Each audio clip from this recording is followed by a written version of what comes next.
This is the Higher Ed podcast, presented by eCity Interactive.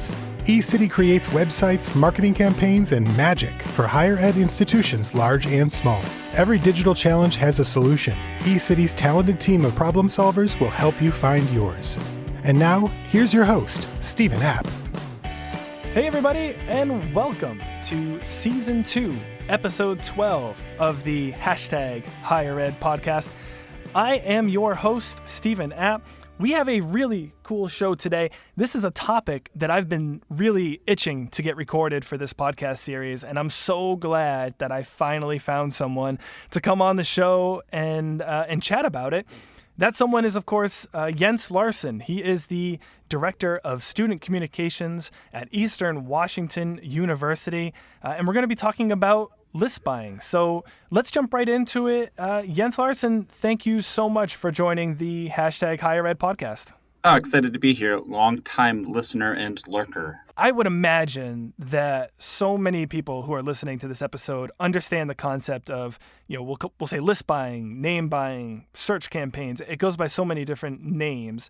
But for the uninitiated, for those who maybe aren't actively engaged in this marketing tactic, what can you tell us from a high level about list buying? List buying is simply where you give your money to somebody else in exchange for a bunch of student data.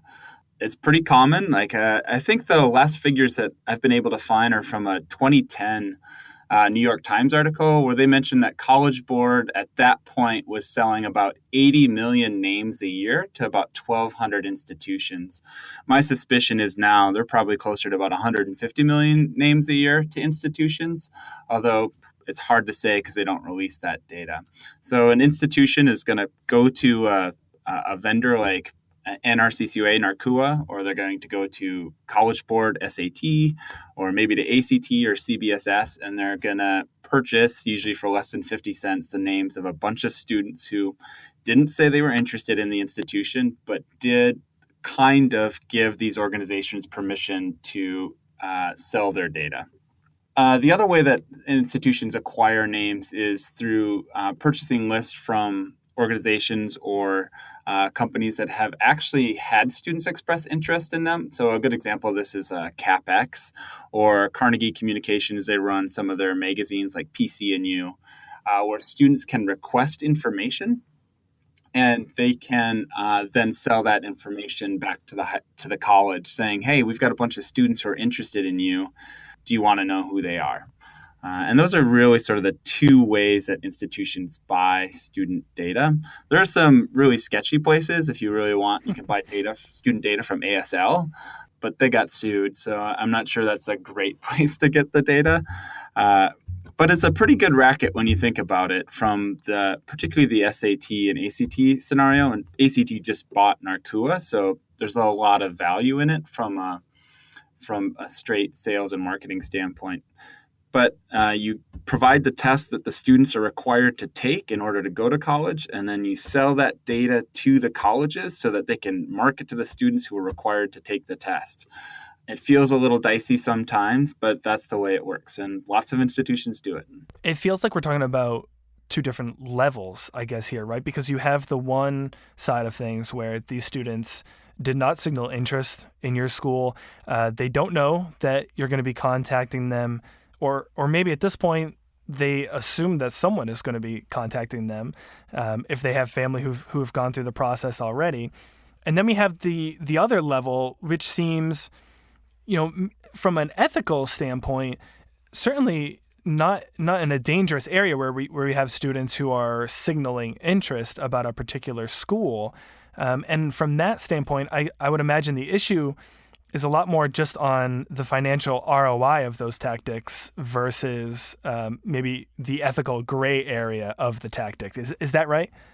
Yeah, so once you get over the ethical hurdle, it's really a question of ROI. I mean, it should always be a question of ROI when you're talking about marketing spend and marketing mix. But the ethical issues can be really dicey, and maybe I could talk about those some more later. But the ROI is a really interesting place to be. I like list buying is super frustrating actually if you've actually managed the process yourself.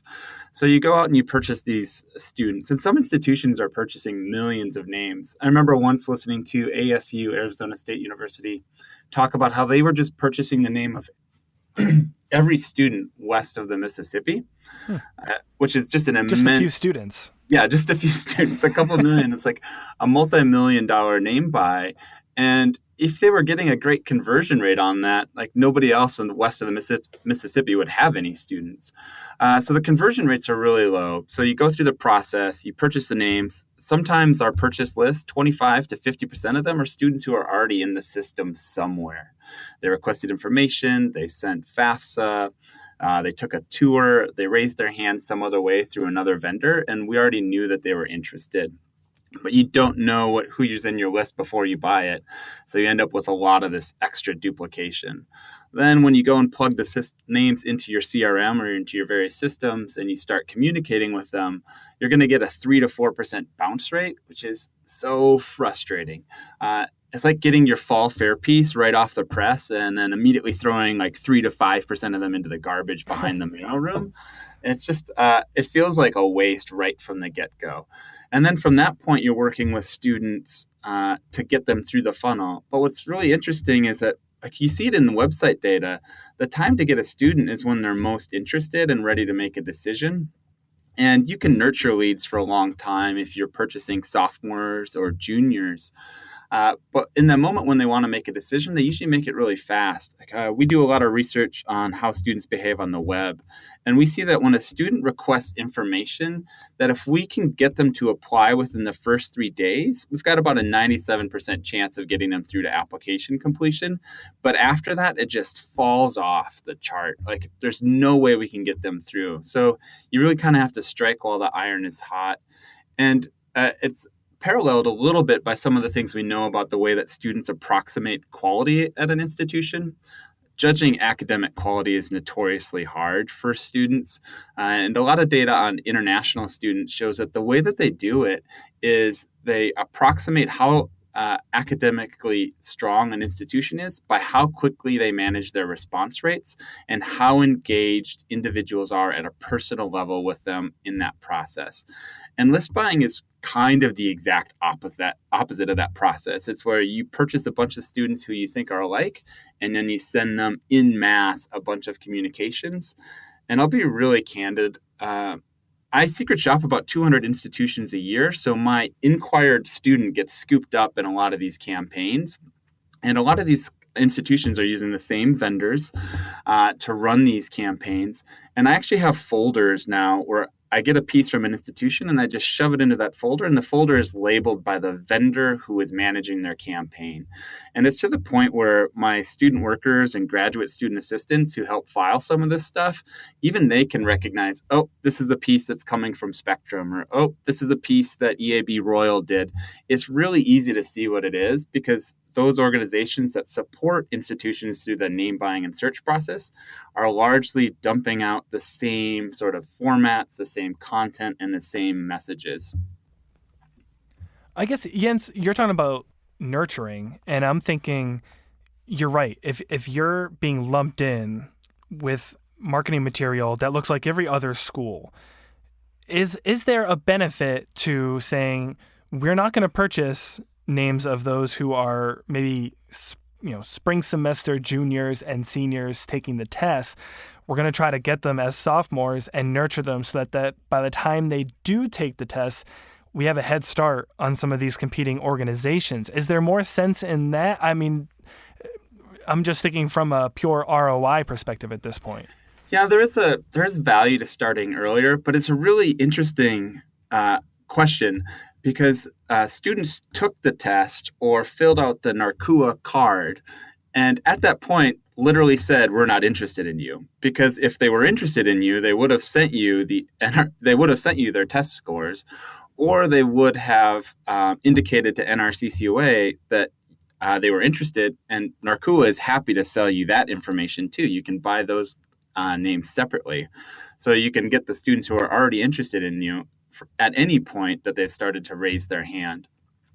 It's really interesting too. Is that when you look at the ways that institutions do this, for example, you just had the director down from Georgia on the podcast, and he was talking about his blog.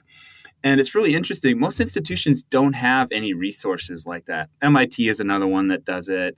And there are a few others who have a blog that really makes sense, where they're actually nurturing students through.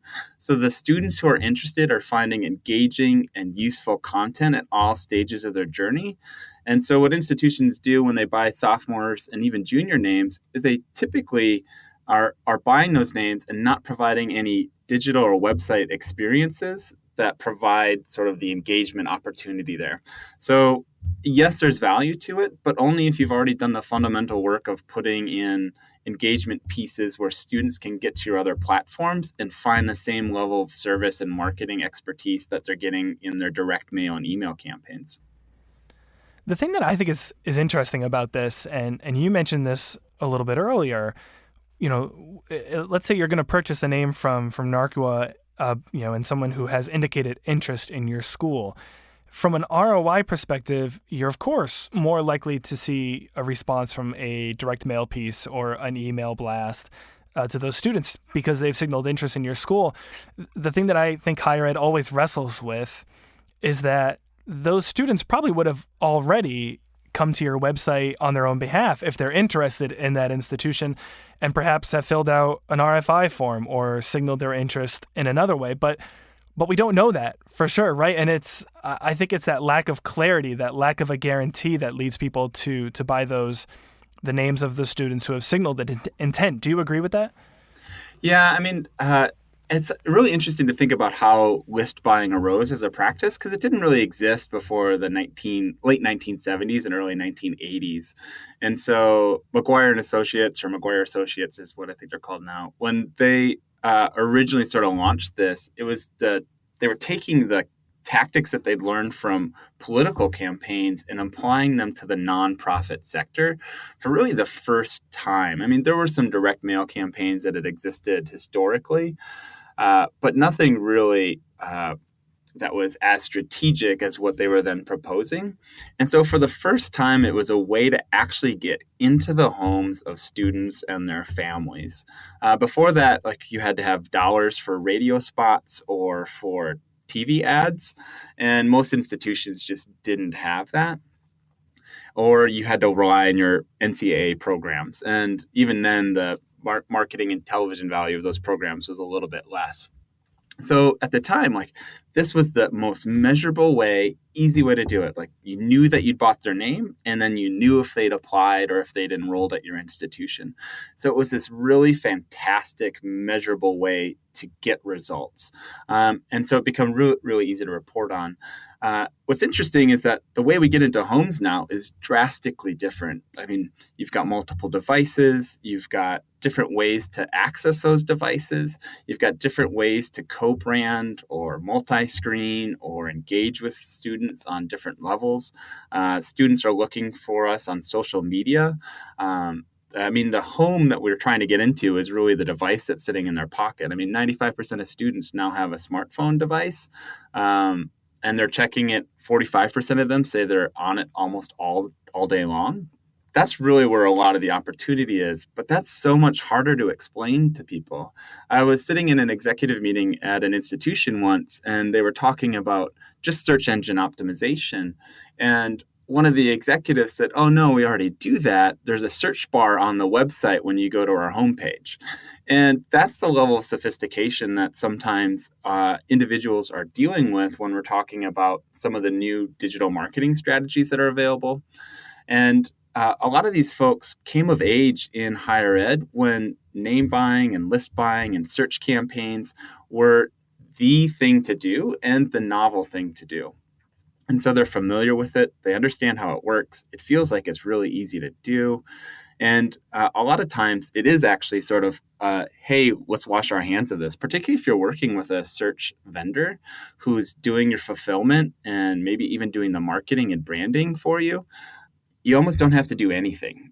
That's a really appealing proposition to people who don't understand how to do a lot of the complex work that has to happen in the contemporary marketing environment. Yeah, I feel like, we're talking a lot about the dangers or the risks of list buying, but I want to make clear that you're not necessarily advocating for eliminating the practice altogether, just about getting smarter in terms of how we go about our list buying. There is always a place for list buying in any marketing mix. And institutions use list buying for lots of different purposes. So it's always really dangerous when someone like me says, hey, institutions shouldn't be list buying. What it really means is institutions should really be doing list buying in much more strategic ways, and they should stop doing what they're currently doing. So you see a lot of institutions that move to predictive modeling. So everybody buys the same regression model from a vendor, and then they run that model on the names, and they purchase the names that are most likely to enroll. So that's a way to reduce list buying and be more strategic. Or you see institutions that are really actually trying to hit a particular segment of the market, and they aren't able to get reach for whatever reason there. And so this is a way to do that. But I really feel like this is sort of the option that you pursue when you've exhausted all of your other areas, because it is such a short-term solution to a long-term problem. List buying is generally an acknowledgement that your branding and marketing campaigns didn't work. Like, you didn't reach the students that you're trying to recruit. For whatever reason, you failed as an institution, or we failed as an institution to reach those students. And now the only way to find them is to purchase their content and do the equivalent of cold calling or door-to-door salesmanship. And if people sort of cringe at that, they should, because that's what list buying is you're reaching out and you're straight up spamming students. And a lot of times you're spamming students who didn't opt into the process. If you look at the way that the SAT is proctored, for example, it doesn't say, do you want us to sell your information to colleges so they can market to you? That's not what the proctor says at the beginning when they're giving you instructions on how to fill out that section. So it really is this acknowledgement that we were unable to do the thing that we were supposed to do. And so now we have to do this other thing that's going to provide us a short one-time fix for this particular class. But then if we don't make the long-term fix, we have to do it again next year and the year after that. And you get looped into this cycle where you have to do the name buys because you're not spending resources to build the brand or to build better engagement opportunities or to help students find you naturally. Half of juniors, for example, search for programs without actually using a branded keyword, which to me is a huge market opportunity, particularly if you start segmenting that SEO and content strategy opportunities at a really local or zip code based level, where you can actually focus in on how to develop content on your website that's actually going to be discovered by students when they're looking for it. So you don't even have to market to them. And if you've done those other fundamental things correctly, they're actually going to find your content, they're going to engage with it, and they're going to find it valuable, and they're going to request information or start an application or take a virtual tour where you can collect their data, or you could start tracking them across different app environments. And that's really where the opportunity lies. I think most sophisticated institutions are working towards that model and trying to reduce their name buy strategies. Hey, podcast listeners. If you're anything like me, you've likely found yourself listening to more and more podcasts lately. And if that's the case, you're not alone. Recent research shows that 26% of Americans now listen to podcasts monthly. That's higher than the percentage of Americans using Twitter. For many podcast consumers, the rise in podcast popularity has led to dreams of producing a branded podcast for their own institution. Unfortunately, the road to planning and producing a podcast isn't as straightforward as consuming one. Luckily, the team at eCity has just released a new ebook that details the aspects of podcasting that you need to consider before pressing the record button on your own show, as well as how to ask for help if you're struggling to get started. Grab the ebook now at ecityinteractive.com/resources. That's ecityinteractive.com/resources. And as always, thanks for listening. Okay, so Jens, we've talked about list buying now, and we've already gotten into this topic, certainly at a high level, but I do want to talk a little bit more about why we should be second guessing the, list buying, name buying, search buys. I think there are a lot of different reasons that we can get into the nitty gritty here, but I guess first, from an overview, from a high level perspective, what are some of the bigger reasons that we should be second guessing the way that we buy our names? Yeah, it's a good question. One of the first and foremost is the ethical considerations that are involved. Then there are the legal implications of list purchasing and the way we market to students on those lists. Then ultimately you get down at the end of the day to cost considerations, and not just the straight up, hey, it's expensive to do this work costs, but the cost of morale in the recruitment office, the long-term PR cost of getting the brand diluted by short-term messaging, and some of the opportunity costs of where those dollars could be better spent. The one that strikes me as probably most serious are the legal and ethical concerns. And of course, to the best of my knowledge, you are not a lawyer, but let's talk about some of those legal implications. And I would imagine that this is of particular importance since we know that GDPR is now in effect and probably in some way, shape, or form coming to the good old US of A. How long until California passes their regulations that are going to be similar to GDPR? That's really going to fundamentally change how institutions market. One of the things that's interesting is when you start talking about the legal stuff, and I'm definitely not a lawyer, it's interesting because most mail services, especially the big, large, reputable ones, the MailChimps, the Constant Contacts, the Campaign Monitors, the HubSpots of the world, they actually have express language in the contracts that institutions have signed that says they won't use purchased lists. And that's a really interesting place to be. Like if you read the fine print of those contracts, they don't allow organizations, businesses, nonprofits to use purchase lists. They have tons of resources in how you can build your lists organically, but they don't really want you doing that. And my sense is that there are either risk managers not paying attention or people not really reading the fine print. It's not even the fine print because, so we use HubSpot. HubSpot, when you import a list, they've got four boxes and they're asking you certain questions and you have to put your initials in. Some of those questions are, I have not purchased this list. These people expect to hear from me. So it's not even fine print for some of these pieces of software. There's no getting around. You can't even use the excuse of, I didn't read the legal terms. It's right there before you can even click import. Oh, yeah. And that's entirely because the minute they get sued by Canada or the European Union or somebody else, they get to pass that savings directly onto you. And it's phenomenal that higher ed still does this because you look at the way that they work. They don't want to get blacklisted, of course. And so that's a huge thing. To have your email server get blacklisted means nothing gets delivered.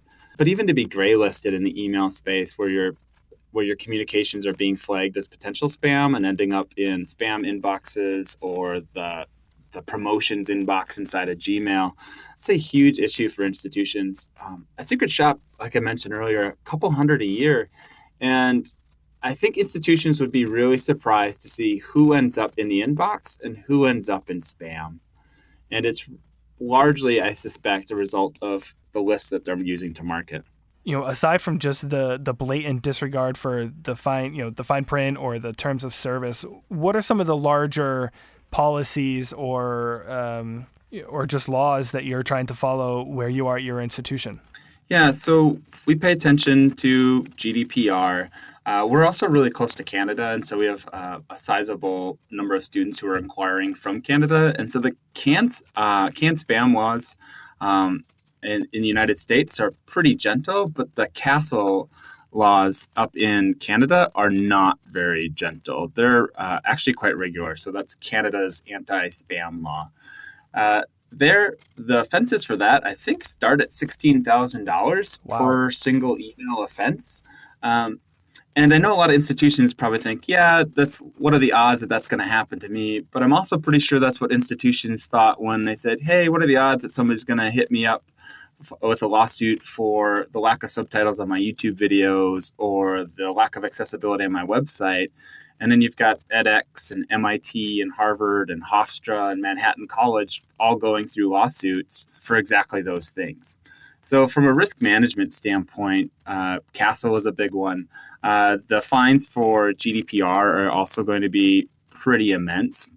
And then the one that's sort of interesting to think about is COPRA. So that's the Children's Online Privacy Protection Act. And that applies to students who are younger than 13. So most of the time, institutions aren't buying the names of students who are younger than 13.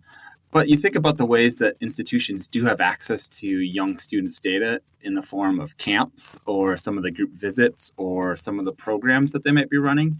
And that becomes a really big challenge about how to manage that data in a way that's both legal and ethical.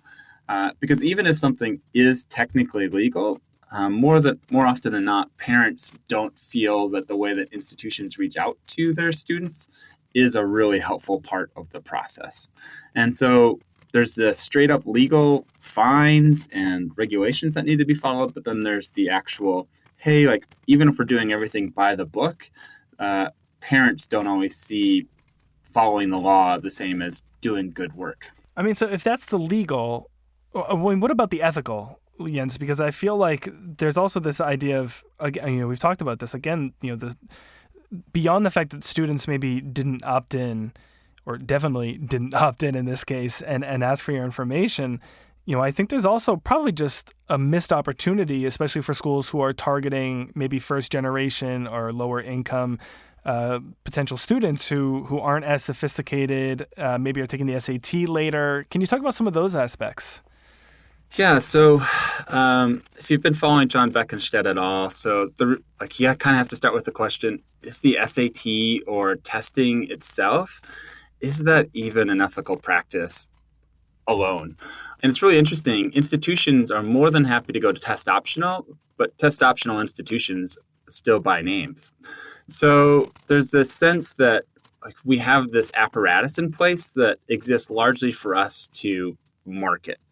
And that's its almost sole function. I mean, if we're worried about predictability, GPAs are just as predictable as test scores in a lot of cases. So there's that issue. Then there's a question that you brought up, like who takes these tests and who fills out this information? Is it adult students who need to come back to college? Is it transfer students who are looking for a better fit? Is it students who are low income and don't necessarily understand what it means to take the SAT as a junior or a sophomore and are waiting until sometimes the spring of their senior year to get their test scores done? Those students aren't being marketed to. SAT, for example, runs a program where you can purchase the names of students from underrepresented populations for zero cost. So it's not really a purchase. But you can get those names. Like, well, what service does that actually provide to the students? Are institutions reaching out to them with additional opportunities to get college ready? Are they reaching out with additional scholarship opportunities? So it kind of ignores, list buying in a lot of cases ignores this obligation that I think higher education has to provide something of value to the people that we work with and the communities that we serve. It tends to reduce individuals to straight up marketing. In the most cynical scenarios, like institutions purchase names so they can pad their rejection rates, so they can generate more applications and generate more rejections. And it's unlikely that we'll ever know how many institutions do that, but the fact that it's talked about at places like NACAC or in marketing circles as something that happens is a sign that, this is not always an ethical practice.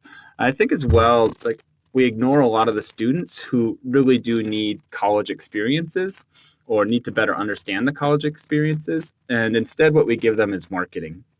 We're not concerned about fit so much as we are about making the class or shaping the class. And sometimes fit can factor into that, but it's hard to understand how a student who is looking at it potentially going to college is served by 20 institutions all marketing their message to that student. It's really interesting when you start thinking about it from a public university or a public supported institution perspective, because these are places where state dollars are going to marketing and recruitment and often going to different institutions to do the same work. A good example is we have a competitor down the road who uses the exact same vendor that we do, that runs the same messaging and list buy strategies that we do, and tax dollars are going to both of those institutions to do that work. It's just ridiculously inefficient. One of the last things that's really interesting about this question is that as marketers, we have an ethical obligation to the brand that we serve. Yet, oftentimes when we purchase names, we outsource the fulfillment of those campaigns and even the production of the collateral for those campaigns. And again, because I see so much of the marketing materials come through from these list vendors, the brand gets heavily diluted at all stages of this journey. I can tell you that when I'm being marketed by certain campaigns, I know that, here's the first deadline email, and then I'm going to get another deadline email in 2 weeks where they've extended my deadline, and another one 2 weeks after that where they've extended it again. And it's just like clockwork, because it's the same thing that every institution is doing because they're being served by these vendors. And it makes me wonder what the long-term ramifications of that are. It's a really short-term marketing strategy that really takes a cynical look at list building in general and engagement in general, because we say it's embracing the churn. It's essentially saying, hey, we're going to use up this resource of students, and then if we can't get them to convert, we're going to be done with them. Like, the marketing approach we're going to take is a torch campaign where we're just going to light everything afire. If we can get them to run towards us, we'll be done. But if not, we'll let it go and be done with them that way. And I'm not sure that serves brands in the long term. Hey everyone, the hashtag Higher Ed podcast is part of Connect EDU, a podcast network bringing together brilliant minds in the higher ed space and breaking down silos. You can check it out at connectedu.network, where you can find great shows no matter where you work on campus, as well as resources for first-time and long-time podcasters. You can also follow along on Twitter at ConnectEDUPod and hashtag ConnectEDU.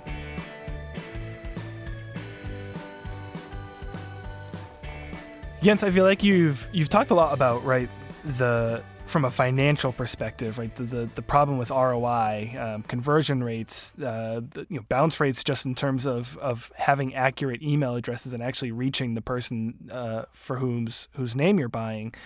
I want to make sure that we get to cover alternative methods that you would recommend in this podcast, and that we don't just spend our entire time criticizing this one marketing tactic. So if there's someone out there who's like, look, I'm going to do list buying because that's what I've always done, educate us on what some of the alternative and more ethical marketing practices are. Yeah, so it's important to note that I really do come from a background outside of higher ed, where the strategy was we provide valuable content that people discover, and it builds incredible lifetime value for our customers. And we, in turn, increase our sales and margins by building customers who are satisfied and want to engage with us again and again and again.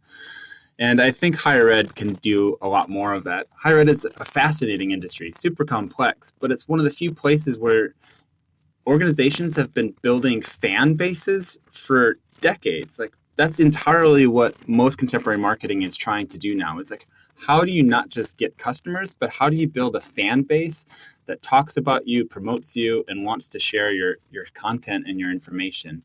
And higher ed's been doing that, but it's happened largely not because we were trying to do it, but because that's the way higher ed works. And I think if we're really intentional about that, it can be pretty dramatic.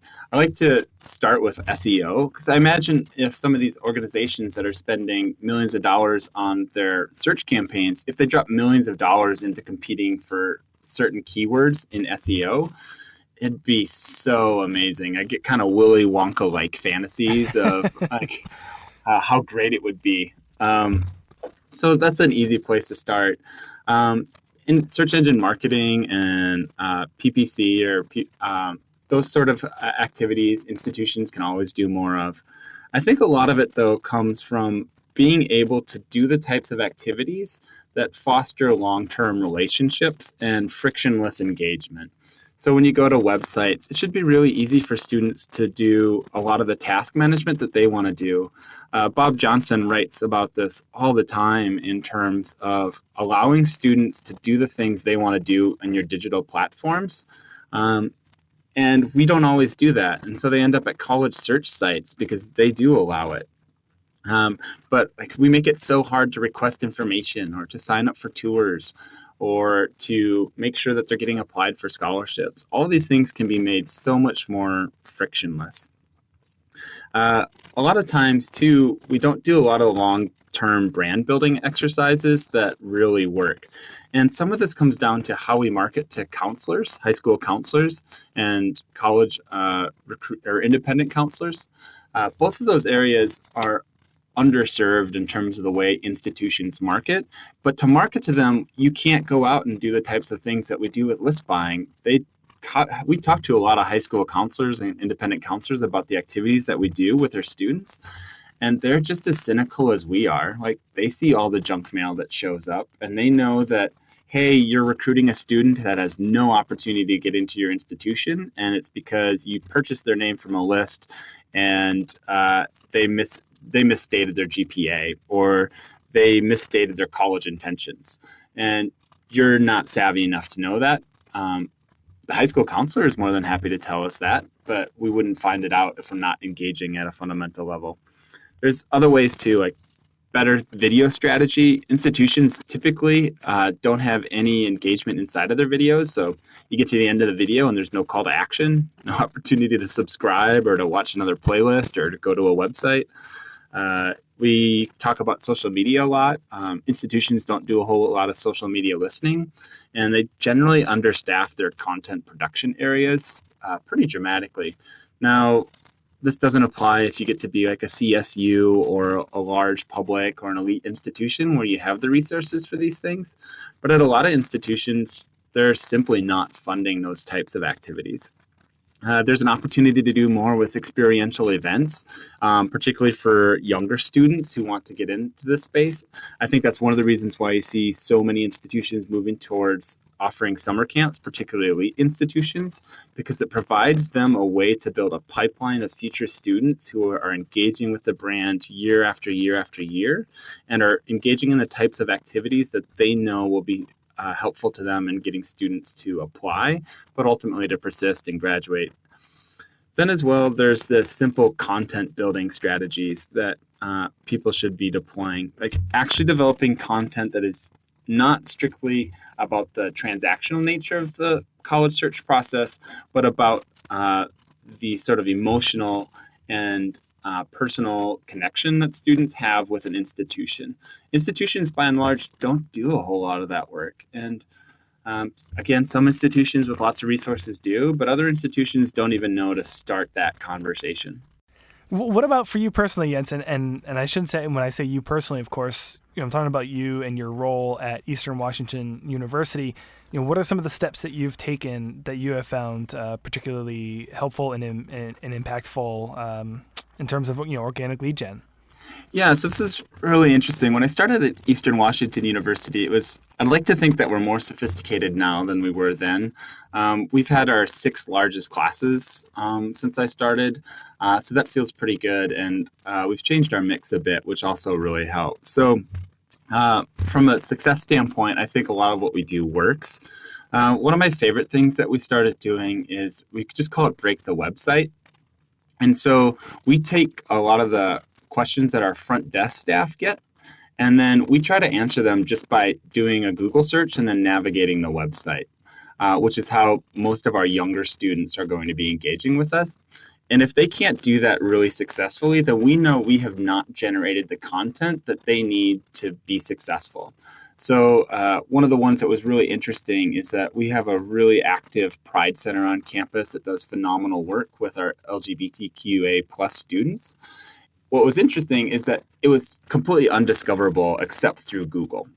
And so one of the first things that we did was derive ways that we could create content that would be more discoverable on Google, as well as lead them to the places deeper in the website that might not have the same search recognition. So in the first year, we saw 20% increases in almost all of those areas, saw our bounce rates decline, and did a lot of work just to create some of that content to fill the gaps that we had unintentionally created as an institution.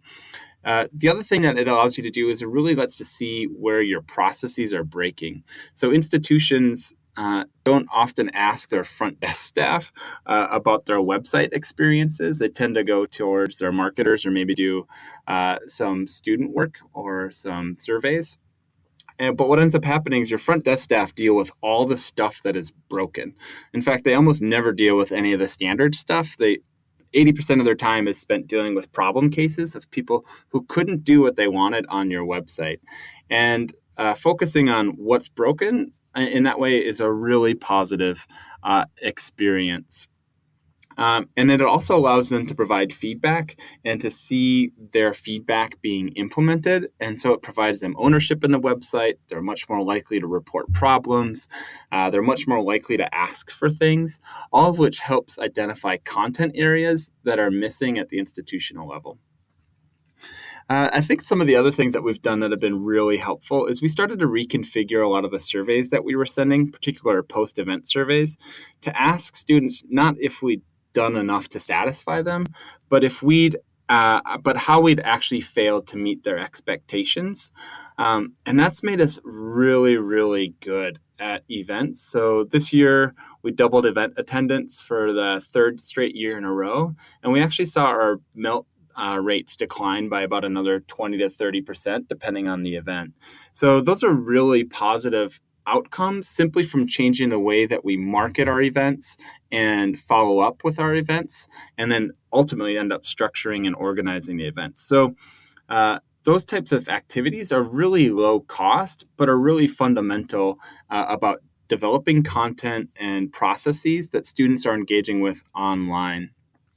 Some of the other things that are really fun to do is just to secret shop your competitors. We actually took all of the campus tours at the institutions in Washington State this year, and we are future students at a lot of our competitors, and it allows you to leapfrog them. I know a lot of time people talk about we need to be as good as our competitors, but the goal should always be to leapfrog them, to get ahead of them so that they're playing a game of catch up with you. And a lot of times what that means is you're developing content and processes that make it easier for students. I think one of the fascinating areas where higher ed fails dramatically is providing instructions and directions on how to get to campus and where to park for a campus tour.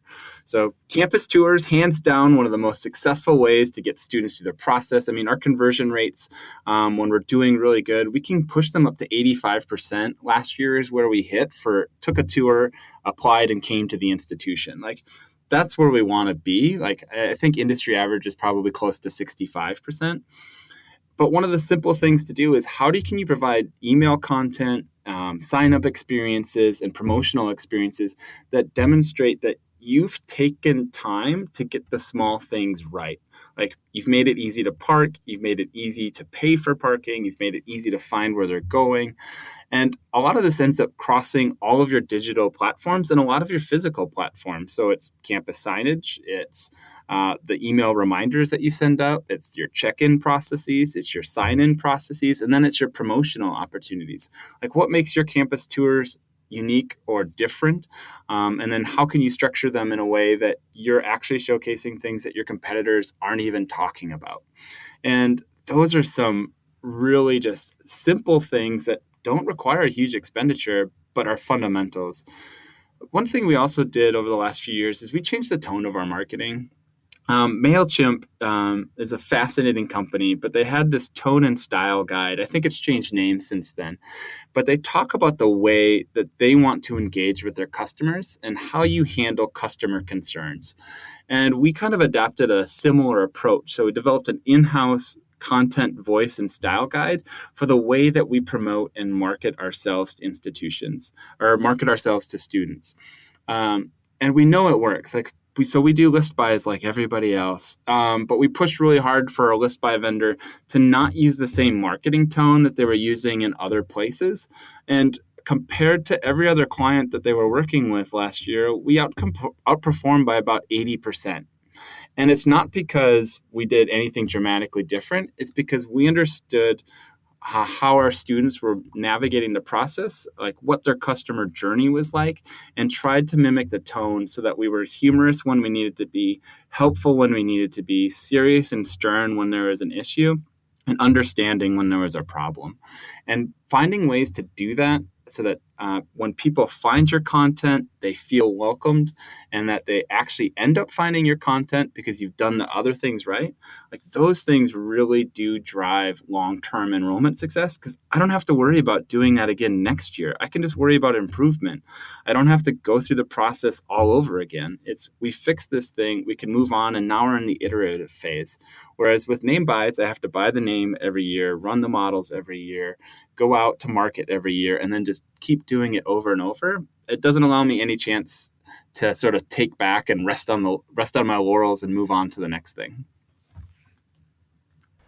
So Jens, I feel like, in listening to the alternative methods that you laid out earlier, and then certainly in listening to the things that you've done at Eastern Washington, right? You've made a great case for dialing back our list buying, dialing up some of our more organic marketing methods. I guess the question for you, and I know we've touched on this a little bit already in the show, but is there one common reason that you think more schools are hesitant to dial back their list buying and invest more in these organic channels? Yeah, and I think it comes down to the sense that it feels risky. It's not well understood. It's not always clear how the ROI gets calculated if you're not familiar with those channels. It typically requires lots of collaboration. You might have to work with new vendors who aren't tested or who are operating in a space where higher ed hasn't operated before. So you're reaching out to agencies that understand how interactive websites work. You're reaching out to agencies who understand the customer journey. You're reaching out to agencies who are really focused on emotional marketing. And those things feel new and risky, particularly to people who are familiar with something that worked in the 1980s and 90s.